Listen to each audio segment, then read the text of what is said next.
Hennessy.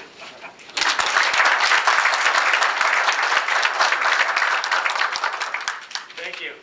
You know, I guess it's been a little over a month now since Ed called and asked if I could testify at a hearing for him, and I said, Ed, what the hell did you do this time? I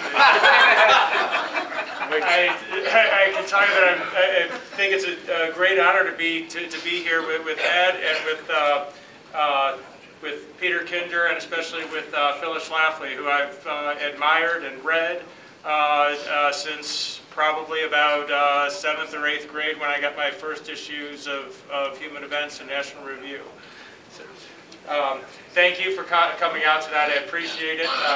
I'm happy to once again get to speak before my dad, my sister Sue are here.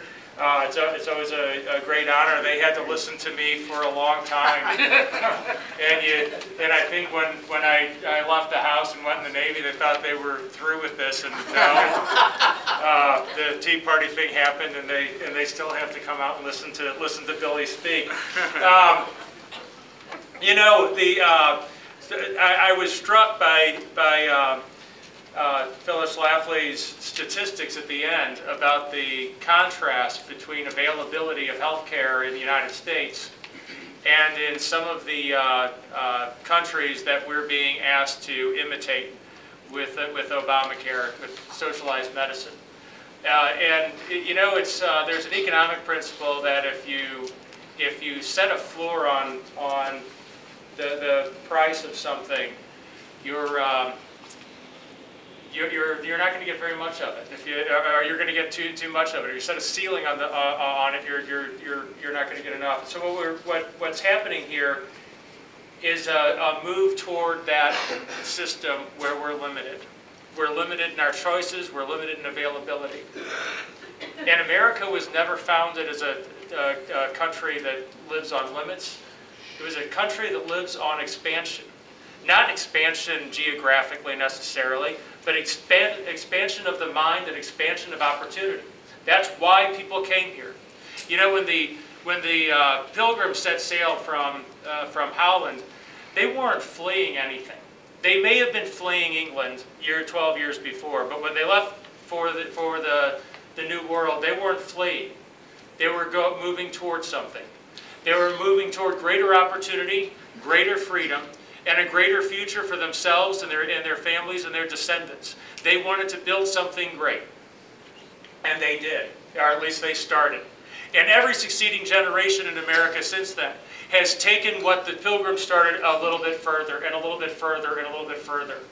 And in that process, we have the remarkable things that we see around us today, the technology, the medicine that's available, the ability for people to come together and discuss issues like this. It's uniquely American in all the world. Now, our ideas have spread back to the places that we came from. But the freedom that we have here and the opportunity we have here is uniquely American. We can't forget that. You know, a few weeks ago at work of all places, I was in a conversation with someone, and it came up, how do nations of conquest and systems of conquest develop? Why did people, you know, to go back to the Roman Empire, why did they want to expand and take on all of this greater responsibility? Why did the Soviet Union continuously seize new country after new country? Why did they do it? Why would you want to? You know, most of us want the least amount of responsibility we have to get through our own lives. Why would you take on more? And we thought about it, and it dawned on me that it really has to do with the way you perceive the world. If you believe that the world is a fixed pie, that there's only so much stuff out there and you have to go get what's yours, then you have to expand constantly. If you believe that an acre of land can feed a family of 4, when that third child comes along, you have to go get more land, don't you? But if you believe, as I do, and as I believe many people, if not most in the Tea Party movement believe, that the secret of happiness, the pursuit of happiness that Jefferson talked about in the Declaration of Independence, is that tacit understanding that it's not a fixed pie that we live in. We have the power. God gave us the minds and the ability and the industry, and in America the freedom, to make that pie grow larger every generation. We can find better ways to solve problems. We can get that acre of land to feed not 4 but 400. That's what we do in the United States. We don't limit our options and our opportunities. We don't shy away from costs and difficulties. We find better ways, and we do it without taking things away from people. In this healthcare legislation that was passed last year, against strenuous objections from a majority of Americans, we saw extraordinary measures to get it done that we have already heard spoken about. We've seen extraordinary costs, $105 billion a year for implementation fees. That doesn't help anyone. All it does is helps build bureaucracy. But most of all, we've seen an extraordinary disregard for the rule of law and the United States Constitution.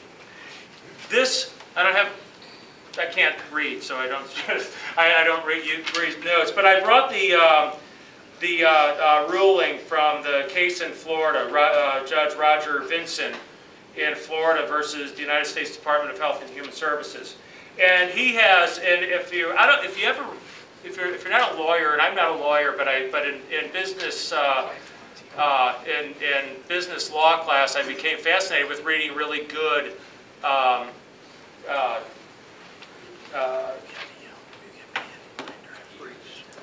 Yes, no, rulings, I'm sorry.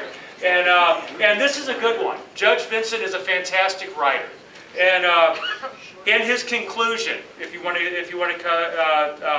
you skip to the back, it's 78 pages, but it's worth reading because it's fantastic constitutional history and history of the Commerce Clause in here. I sit around and worry about stuff like that. But if you're interested in the history of the Commerce Clause, this is a fantastic summary of it in this document. But he says, again, this case is not about whether the act is wise or unwise legislation. It is about the constitutional role of the federal government. He goes on to say that because the individual mandate is unconstitutional and not severable, the entire act must be declared void. These aren't wishy-washy rulings. He's quite firm, and he's built up to this throughout the case. He says that my conclusion in this case is based on an application of the Commerce Clause law as it exists pursuant to the Supreme Court's current interpretation and definition.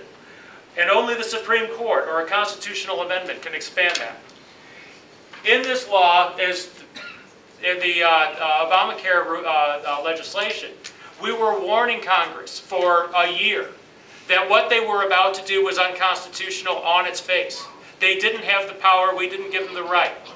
Elections do not change the limits on the federal government. They change who executes the limited powers that they already have. As Judge Vinson points out, the founders were very clear that the purpose of the Constitution was to limit what the government can do to a very few and very specific powers. That was backed up by Supreme Court ruling after Supreme Court ruling, beginning with Chief Justice Marshall. There is no doubt in my mind that the legislation was unconstitutional. The judge says he's not arguing in this case whether or not the legislation was wise or unwise. I believe it was unwise because it limits our abilities. It limits our opportunities. And it limits what we can do with our own lives. But I will say that it's clearly unconstitutional. And if we are a rule of laws, if we're a country with a limited government that cannot commit atrocities because we won't let it, then we cannot accept unconstitutional laws regardless of whether or not we like what they contain. Thank you.